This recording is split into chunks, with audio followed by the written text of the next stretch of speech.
on, this will allow me to adjust the system based on changes in weather and ground. And from everything I've read, I anticipate that, I'll be constantly retuning it as the weather changes, especially as winter comes. So this allows me to do that. So you can't really see the top coil very well, but this is just a piece of sewer pipe, and I have the loading coil is up top, and then this base coil is where you can do the tuning to adjust the inductance. The top coil is about 125 millihenries, which is a lot of inductance for an antenna system, and the bottom coil is about 300 millihenries of range. So I can move those alligator clips and get different inductances as I need them. And it's about 200 feet of wire in total wrapped around this form. So there's quite a bit to work with here. Now, incidentally, the way I have it now, this is not a lot of inductance. This is maybe 100 millihenries in the bottom coil and another 125 millihenries in the top coil. So it's actually not requiring much with just my 100 feet of wire going out the top, but not requiring much when we're talking about millihenries is a relative. This is a lot for most of the work that we do as hams. So let's go back to the diagram. So you can see that impedance transformer goes to earth ground, then back to the transmitter, then to the variable inductor, then to the loading coil, and then up 25 feet vertically and 75 feet out as high as I could get it. So that's the 75-foot end is about 50 foot up in the air. So I've got a nice little slope there, but really just 100 feet of wire from the coils. Okay, so now the interesting part. The interesting part, I think, from what I've done here is not so much the antenna system, because I've just really copied what other people have done on the internet. But what's interesting is the transmitter that I'm using. Again, most commercial transmitters are not unlocked for transmitting down at these bands, including my IC 7300. I understand there is a trace you can cut to open up those frequencies, but I don't want to void my warranty or damage it in any way. So I'm using a Raspberry Pi as the transmitter. And if you guys were part of an Elmer session I did a while back, I've done a lot with this and Whisper. The Pi itself is the transmitter. So there is no other transmitter involved. What's happening is software on the Pi is essentially simulating the Whisper protocol and modulating a single pin. You can see I have these red and blue wires connected to the GPIO pins 4 and 5. 5 to ground, 4 is the pin that's being modulated. And it's just modulating a voltage at a particular frequency and simulating the Whisper protocol. And that voltage is coming out the red wire and into this little low pass filter that I built. And as most of you know, I've been actually selling these low pass filter kits that I put together on eBay, and I've sold quite a lot of them, close to 50 now that I've sold. So a lot of people that are interested in doing this and using the Pi as a transmitter. The Pi is producing only 10 milliwatts of power. And I tried, of course, pushing 10 milliwatts into that compromised antenna system, and I wasn't getting out at all. Most of the guys who are operating on 630 meters are pushing 50 to 100 watts into their antenna system to get 5 watts out. We're limited to 5 watts EIRP by the FCC on the 630 meter band.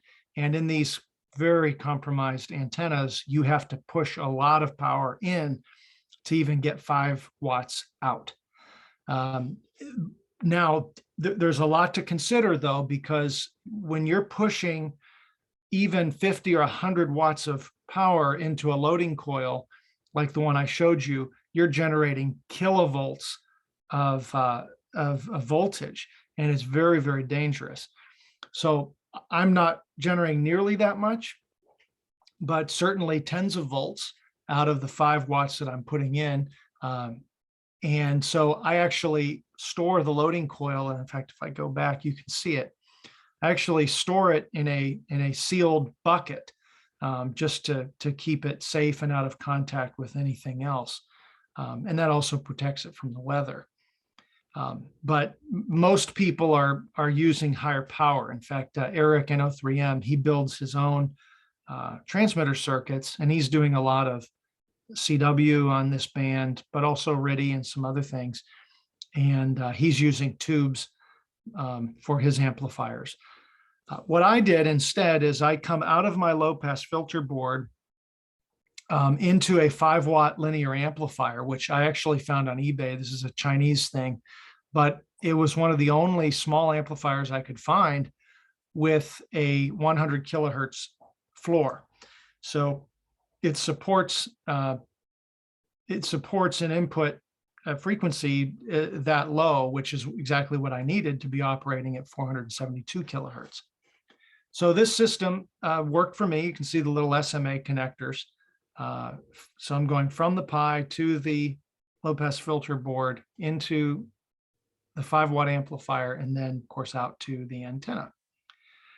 Just a real quick zoom in on the filter board. It's kind of messy, but hopefully you can see what's going on here. It's just a Pi-L network with 3 capacitors and 2 inductors.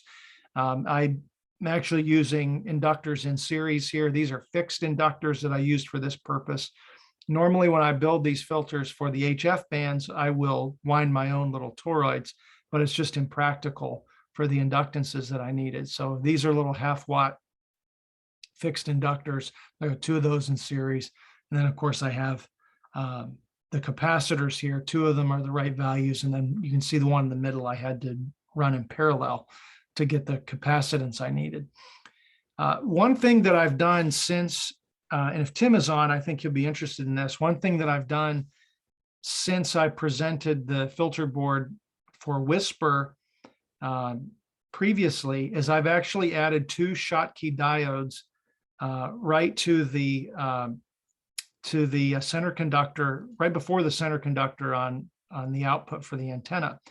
And the reason I did that is because I think I fried a Raspberry Pi, and there's enough voltage, coming in from the antenna just sitting idle to come back into the Pi, and the Pi is not prepared to take input voltage or current, I should say, from whatever's being generated just from static and the wind.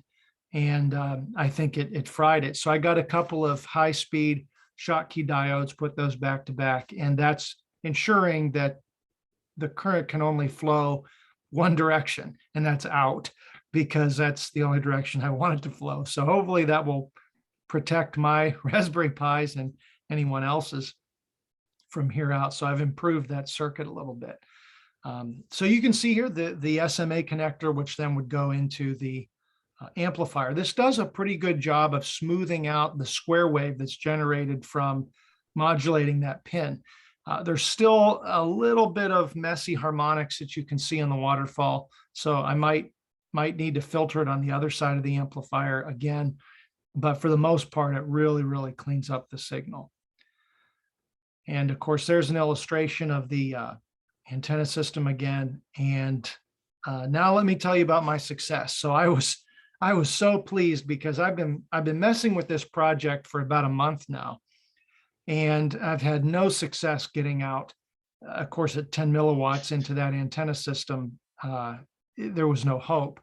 But even with just a 5-watt amplifier, 5 watts into that severely compromised antenna on this extremely large wavelength, I got out my maximum's 300 miles that I was heard on Whisper, which is just amazing. I mean, if you don't marvel at that, I don't understand what will impress you because it's a miracle that we can do this with with nothing more than a Raspberry Pi, no other transmitter involved, into a very, very compromised antenna and get out 300 miles on this very peculiar band. We'll talk more about the band in a moment when I open it up for discussion. But this was just, I was so elated. I was so pleased with this. And you can see apparently my antenna is somewhat directional, though it's vertically polarized. So I'm not sure what's going on there. So I'd be curious to hear some of your thoughts. But I was so excited because, and I actually copied Tim on an email reply. I actually got noticed by one of these other 630 meter guys, and there aren't many of them that they're doing anything on this band. And they saw a new call sign and got excited and sent me an email and welcomed me to the band. So I felt really good about this, and I think it's just the beginning in terms of experimentation and all that can be done down here. So I'm really looking forward to connecting with Eric and seeing his station and learning from him. He is, as I said, I think a true expert in these low frequency bands. And it'd be great to have him give an Elmer session in the future and show what he's doing. This is child's play in comparison to his work. So I have some questions for us to discuss, and really I have more questions than answers at this point, and I would love to hear thoughts from my own Elmers and some of the experienced people in this club. So first, what are the unique characteristics of this band? I've been doing some research and reading. In fact, the IRU has a book on ground wave and surface wave propagation that I've ordered because I really want to learn more about this. In fact, I have a question here. Yeah, is there a difference between surface and ground propagation? And that's a question I want to discuss together, and how those two things are different or the same. Question I have is, why did the FCC give us spectrum? What experimentation needs to be done by hams? We were just, I think it was 2011, Tim, maybe even closer than that, 17, I think. I don't know, I'm not sure the date, but it was very recent. So why did they give us this spectrum? What do they expect from us in terms of experimentation? What do they hope we learn? Because oftentimes hams are the innovators and pioneers in these areas. I have heard, Mike, that it can be used for emergency communications. And the reason that this band, apparently a lot of people have been hopeful that it can be used for emergency communications is because of its ground wave propagation characteristics. It does not depend on ionospheric fluctuations or the solar cycle. If it can be tamed, you can achieve very long distances through ground wave propagation, regardless of what's happening, even in the D&E layers of the ionosphere. So this is very interesting, and I think this is probably part of what the FCC wants us to learn about, is how can this be used for very reliable emergency communications when typical propagation just doesn't work, when VHF, UHF is line of sight, when the HF bands are subject to solar activity. How could we possibly use this for MCOM? But the real issue, I think, is how in the world do we make practical antennas? If we're going to use it for emergency communications, we've got to find a way to make antennas that are practical and more efficient, or have transmitters that are capable of pumping a lot of power into an inefficient antenna. So that's certainly a limitation. And one of the questions I have for the group is, I'm not sure why more of the experimenters are not using the band in the daytime if it's not affected by the ionosphere. It seems everyone is using it. They say it's a nighttime band, much like AM broadcast, where you can hear distant AM stations at night. But my understanding is 630 meters below the AM broadcast band has unique characteristics of really following the conductive ground of the earth, not just reflecting off the surface. So I'd like to hear your thoughts on that as well. So these are all the questions that I'm putting out there on the table, and hopefully this was interesting to you, and I would love to hear your thoughts.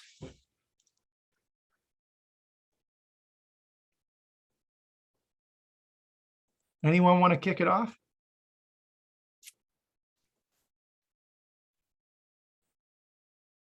Mike, what do you think about the potential for emergency communications? Well, when you first said that, I thought, well, I hope the area is big enough to put an antenna up. It kind of doesn't allow that very easily, but I can see where the local communication would benefit because of the ground propagation.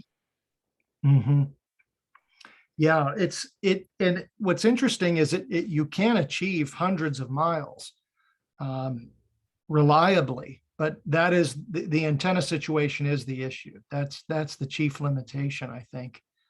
And I don't know if there's any way around. What's Tim always say? Physics is physics. There's just no way. You're going to end up with compromises somewhere. So any thoughts on maybe if any of you could answer this question for me? I've heard some debate and read some debate on differences between surface and ground propagation.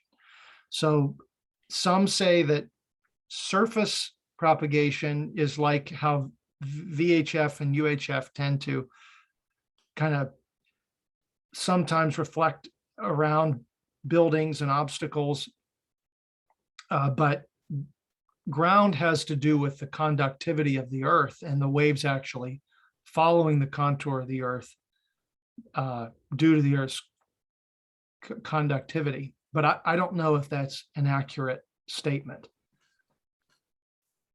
Maybe somebody can clear that up for me. Josh, you're using JT65, is that right? Whisper. You're using Whisper. Mm-hmm. Okay. And have you, do you have a means to receive on the band? I do. I could just connect the antenna to the 7300 will receive down there. And have you done that? A little bit. I haven't left it connected for any long period of time.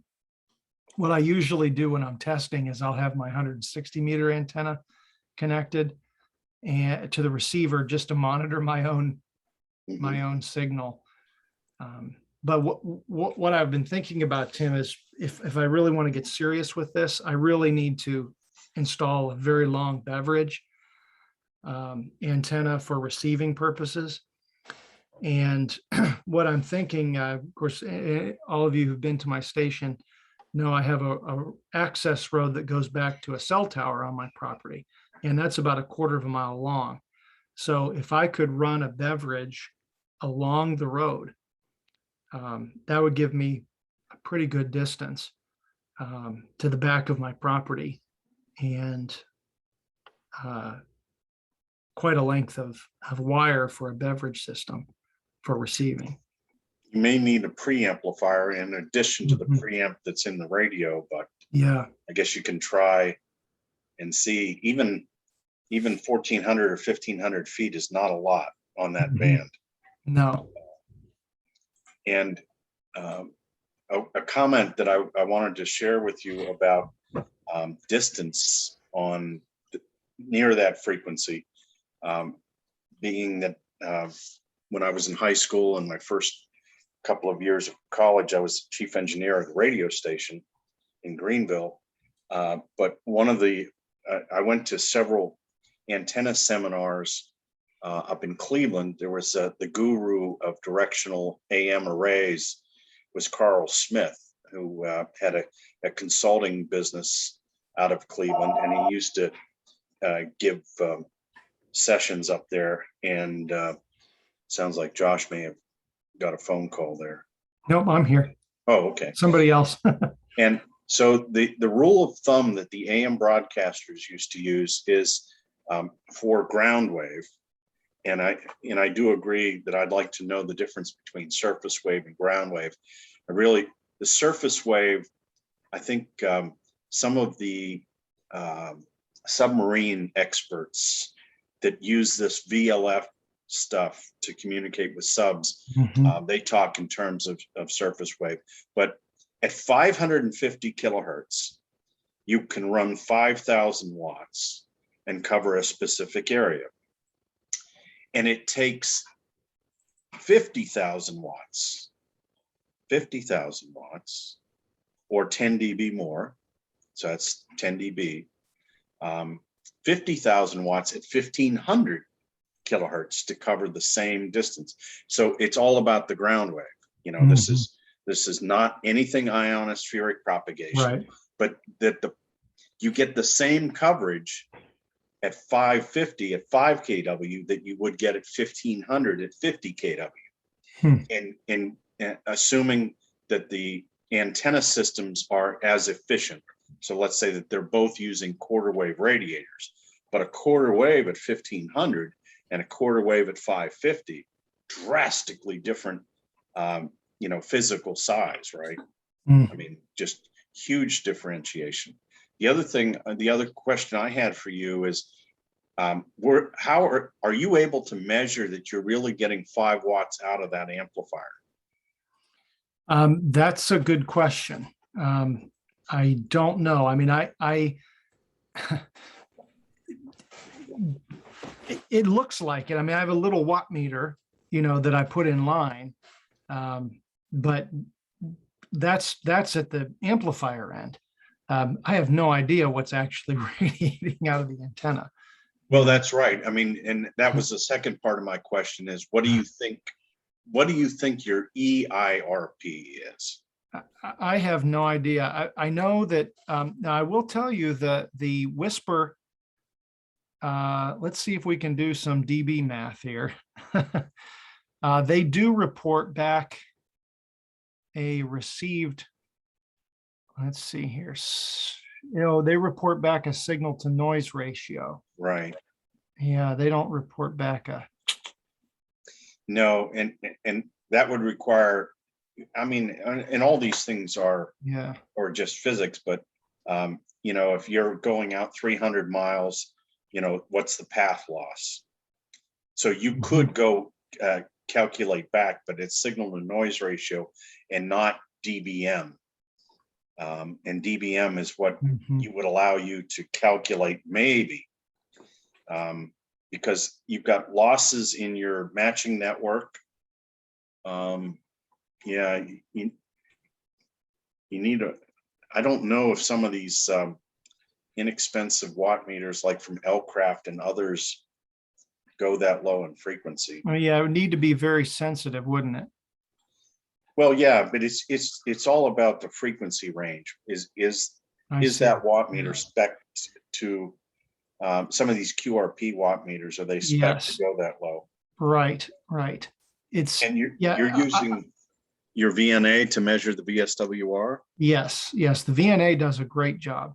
Now, these little watt meters in line, you're right, Tim. I mean, I can't even see the needle trickling like this, so my thought is they're not meant to be measuring kilohertz, down at that range. Right. One way to at least get what the input power is to take a look at how much current that the amplifier is drawing. Okay. And I don't know if the Chinese specified the efficiency. So for instance, if you take E times I, right? And you say you've got 13.8 volts at, I don't know what, maybe 2 amps, that'd be about 26 watts. So if you're seeing between 1.5 and 2 amps, and let's say the thing is, I don't know, 50% efficient, or less, maybe it's only a 1 amp. 1 amp would be 13.8 watts. Wow. And so that just to, try to put some of the pieces together, right? Mhm. But if you think about it, when you're talking about the kilowatts of power that an AM station Yes, transmits at, the AM station's range, yes, the height of an AM transmitter antenna, yes, the massive radial system. yes. And you went 300 miles. And I went 300 miles. It's extraordinary. So Right. Hey, Well- Josh. I've got an idea on how to measure the output power. Just Oh, use an oscilloscope and see how much voltage is coming out. You know, it's a 50 ohm antenna, right? Or you assume it is kind of close, close. Yeah, close. plus or minus SWR and other weirdness, but you should be able to know the voltage. And once you know the voltage, you know it's 50 ohms. So a little bit of algebra and you'd have power. Mm-hmm. Yeah, that's a very good point, Jim. Mm-hmm. Old oscilloscope guy. See, Jim probably has one on the shelf down there. Yeah. Yes. Yeah. Excellent presentation, Josh. Does iron content in the soil play into this at all, like the ferrous content? Boy, I don't know, John. I don't know the answer to that. I know that chemical composition of the soil certainly does, and I think anyone else can chime in here. I know that there's even some hams that use chemical treatments on their soil in poor climates. Is that right? But I don't know. That's a really great question about iron content. Yeah, that's known as Euphor ground.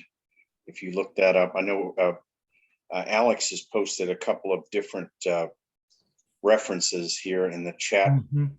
box as well on surface wave, etc. But yeah, this is great stuff, Josh. And before you were licensed and part of the club, Eric did give a presentation on 630 meters. I don't think we recorded it, unfortunately, but so much has changed, and I'm sure he's learned a lot. So we could definitely bring him back via Zoom. And I think it would be great for you and great for the rest of the club members, because this is a uncharted area. Have you listened at all to the NDBs that we talked about, the non-directional beacons? I have not.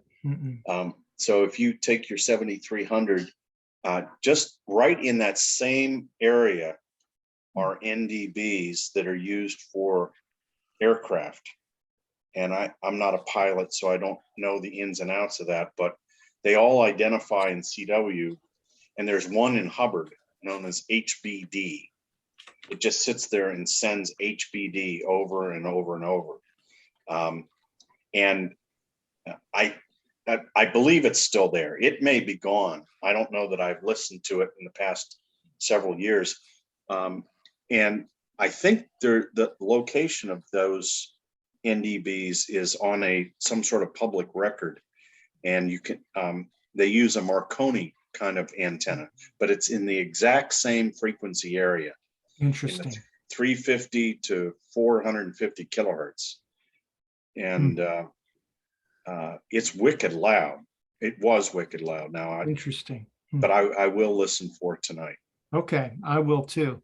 I wanted to mention, Tim, since you're right, this is uncharted territory. There was an article in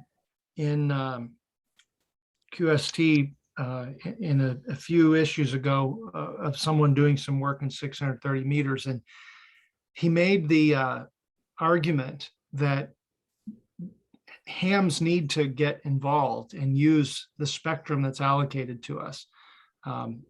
Again, we've been given this spectrum, and if there's not activity there, we could lose it. And Yes. That's probably what I'm really curious about, is what the FCC, there has to be justification for why they opened that to us. And I don't think it's just to play around or to make QSOs or, there's specific scientific reasons they want hams experimenting down there. And I'd love to learn more about the why. What is it that they hope we achieve? And for what purpose? As I mentioned, maybe some of it is for building reliable emergency communications networks. I don't know, but I'd sure like to learn. And as you said, there are military applications for sure at those very low frequencies for submarines. That's another incredible thing, guys. If you know that, I mean, think about that. Those waves travel through water, can penetrate the earth. It's mind-boggling.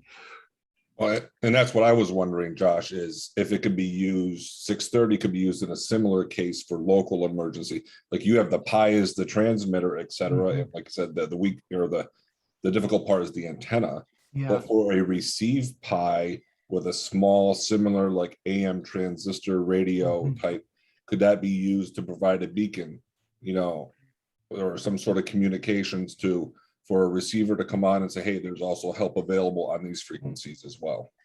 Mm-hmm. That's a great question, Jason. Yeah, I'm thinking it probably has to do with emergency or military applications. And I've seen the Navy VLF in work in certain scenarios, and it is pretty amazing that Yeah. It's one way, and I'm trying to think of two-way communication with this, practical two-way communication. Yeah. And it seems like a huge obstacle. Yeah. But as a beacon network, it makes sense. Yeah. My question was, how much data throughput can you use with a frequency like that? I know that submarine communications would take a long time to send a message. Mm-hmm. So I mean, I don't think you could do digital, like FL Digi on that low frequency. It might take an hour to take the game, for God's sake. Yeah. Like one example I thought of is with the receive PI, you could have it set with like 5 LED lights. Each one's listening for a different tone. And when it hears the tone or series of tones, it's a different message. That's a great idea. Yeah. Yeah, there really has to be a special protocol developed if we want to have reliable two-way communication. And I don't think that's beyond the ability of even our club to start to put together. Like little Pi zeros with a board with LEDs and Yeah, I mean that's as simple a message as you can. I guess one thing I'd want to know is what kind of reliability can we get on that band? As reliable as Josh's antenna is. What's interesting, Dave, is from what I'm reading, and I may be wrong about this, but what I'm reading is these low frequencies are actually more reliable than the HF frequencies because they're ground wave. They're not dependent on ionospheric fluctuations or affected by ionospheric fluctuations, and they're not limited in the same way as line of sight VHF, UHF. So there's really interesting potential. I guess that was my thinking when you were talking about emergency communication was, and even if the channel is going to be slower, and it will be, not just because we don't have the bandwidth for anything more, just a highly reliable but slow channel might be ideal for a lot of emergency purposes. I'm almost thinking like the DEFCON indicators and like Cheyenne Mountain is something you'd want to be very reliable, et cetera. And that's why I came up with like the 5 lights idea. Yeah. So yeah, I guess for MCOM you'd almost have that network of very slow systems set up well ahead of time. Not something that will be deployed in an emergency, but something that's available for use in an emergency. Right. Well, I guess, Tim, it's kind of like those non-directional beacons you mentioned. they're essentially doing that same thing as a very reliable but consistent transmission, right? Right. So here's Yeah. Hubbard. Okay. Okay. And it's 408 408. kilohertz, Yeah. Josh. Yeah. And here's the location, the latitude and longitude. So you could go right to it. Wow. And What does the antenna look like? Can you see the antenna, Tim? From I don't think there's a photo here.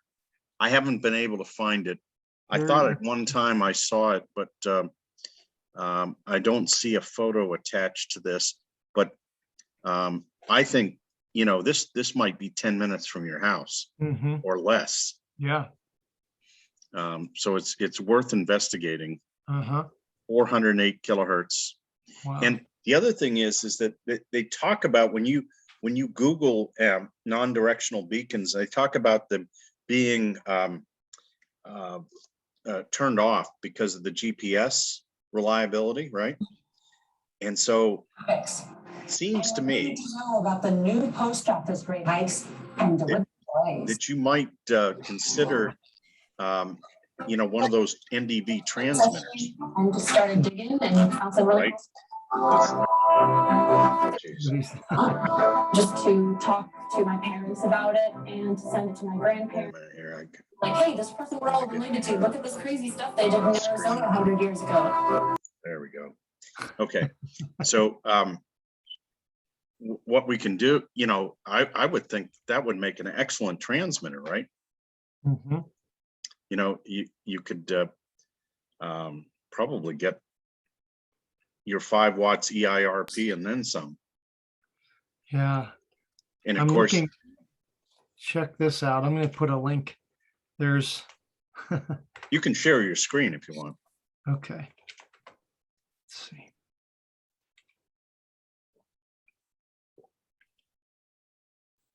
Look at these. A lot different than a Raspberry Pi. There you go. Now we're talking. Wow. And that's Get a just rack. 125 watts. Look at that. Right. And they said in a smaller package. Yep. Wow. And I'm trying to remember, like before the GPS days, I used to put weather balloons in the air for the Navy all over the place. In those older systems, it was a Visala system, and that used VLF to track the balloon in order to calculate winds, altitude, etc. So, you know, I see some neat NCOM purposes here too, with, you know, being able to track, you know, based on frequency, etc. Am I?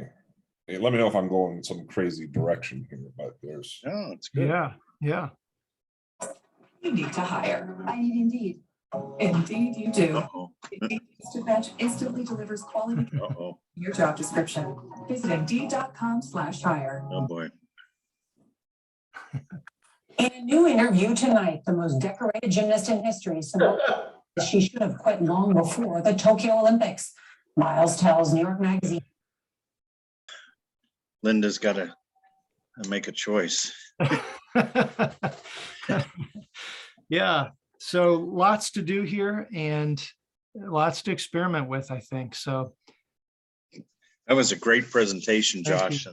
And in fact, I'd love to have you on the DX Engineering, one of the DX Engineering shows, and spread out your audience worldwide. thanks, Tim. I feel like I'm just a dilettante here. I'm really just playing around, but Well, the idea is to get people talking about it and thinking about it, because I'm sure there's a lot of hams that said, you know, well, what can you do on 630? And look, Yeah. you're doing something. yeah. And I do, yeah, and I do agree that we need to get more hams using the spectrum that's allocated to us. You know, there are some guys that are doing work up in the microwave range, and that's their thing. Some guys working down on these frequencies. Right. And you are very fortunate to have one of the world's leading experts living about an hour away from you. Yes. Yeah. Oh, I wanted to share. In fact, Tim, let me do that real quick. I just wanted to, for those who don't know about Eric's work, I would like to just show his website.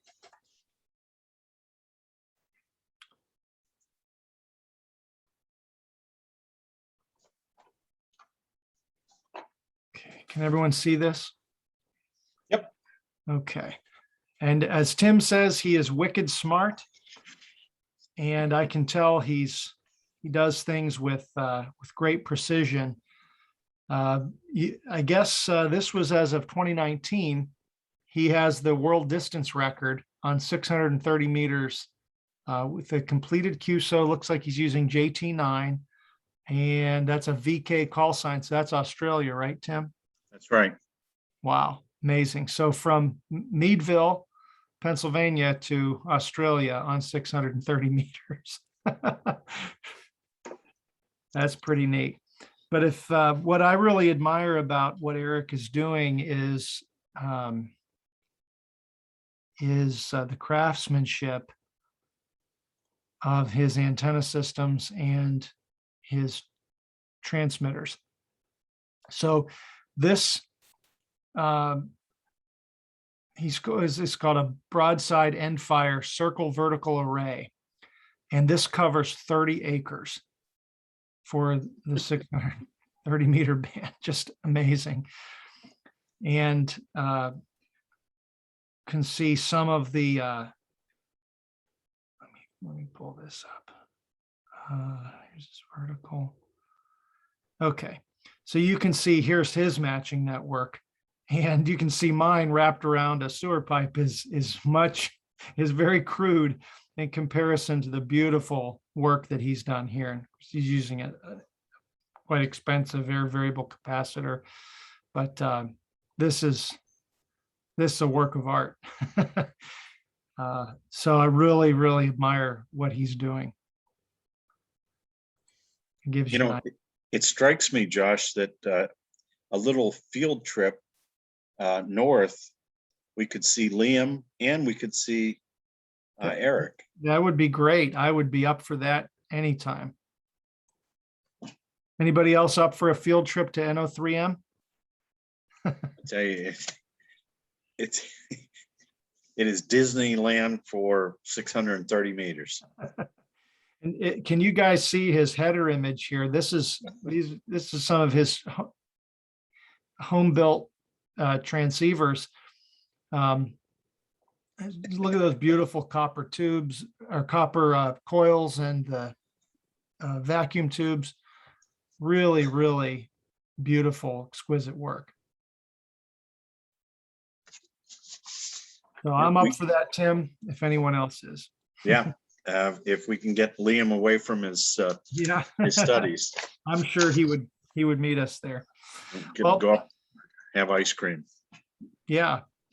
Well, with that, maybe can I suggest a 5-minute break before the meeting starts? Sure. Sounds great, Josh. Thank you, everybody. We'll be back at 7 o'clock, and of course you're free to talk amongst yourselves and have fun. That's what this is all about, is having fun.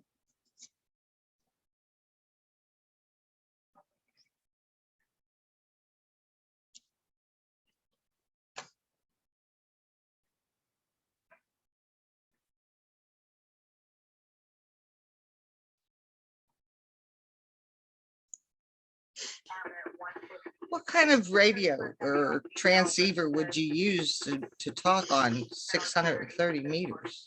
Well, there are Australian transverters, so you can take a normal HF radio and actually can use it on the 630 meter band. But most of the guys that are there now are home brewing stuff. So there's not a lot of commercially available transmitters. Receiving there is not hard because it can be done on an IC 7300 or any of the popular transceivers. They go down to about 200 or 300 kilohertz.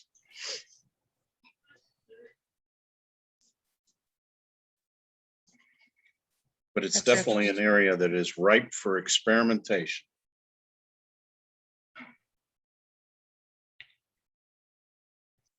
We'll have to get Dr. Jack into building an antenna for 630 meters. He's always building some kind of a funky antenna. We could always get him to build one too. He's a magic man. Well, there you go. There you go. And Ed, N3CGK, good to see you on, Eddie. Welcome back. Hey, Tim, nice to see you guys. I bring your name up at breakfast every time with Danny, so I'm glad to see you. Well, had a few setbacks there throughout the year, but we're marching onward. Good. Hope you're feeling better. Thank you. Hi, Tim. Do you hear me? Yes. I do hear you, bud. We don't see you, but we hear you. Okay, and now I got to figure out how to turn my camera on. Stand by. Okay.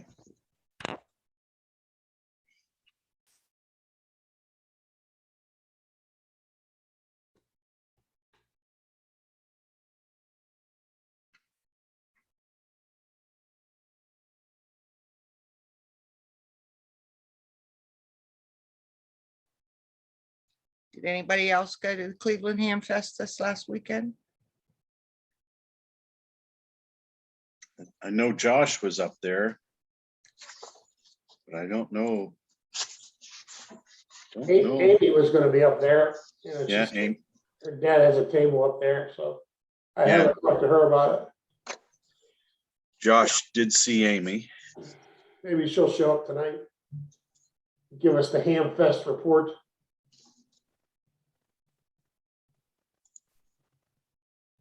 I didn't think it was all that great. Well, I wasn't impressed. what were you comparing it to? Well, I haven't been to many ham fests, but I went to the Norse Ham Fest and it was nice. The problem with this ham fest was, I think that they had a lot of stuff, but as far as people able to socialize, I don't think that there was enough. They didn't have any place for anybody to sit extra. Like it was just the people that had the tables. You went inside, there was no place to sit. If you was wanting to converse with some ham that you hadn't seen for a long time or one that you met, there was no conversing in between hams going on. And they had no concessions. Oh. No coffee. No coffee. No, nothing. Oh. Nothing.